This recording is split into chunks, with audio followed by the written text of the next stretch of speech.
ataonay ahoana tompony tsy fisotranao amin'izao fotoana izao raha manatrika ity fotoana ity izay. Tany mitoerana rehetra nisanay tsiraray avy izay nefa novorianao eto amin'izao toerana izao. Misotranao satria menao ty andro ity izay. Misotranao satria menao ny fahalimy taona ny sapana vehivavy kristianina eto amin'ny tafo Cergy.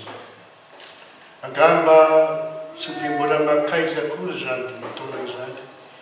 Nefa kosa tsaronay tamin'izany fotoana rehetra ny rahana izany. Fa teo foana ianao niaraka taminay. Matoa tafajoro amin'izao toerana misy azy izao ny sapana vehivavy kristianina eto amin'ny tafo.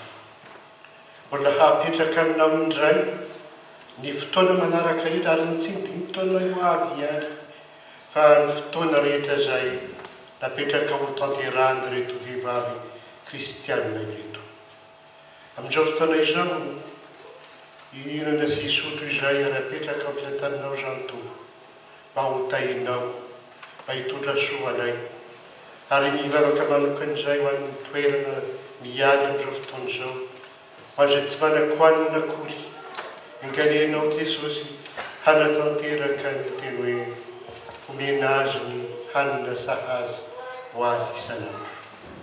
Manatre ity fotoana ity ianao ary enganika ao ny voninahitra ao rery ihany ny ho tanteraka eto. Amin'ny anarantsonao no vatany ianao. Amen.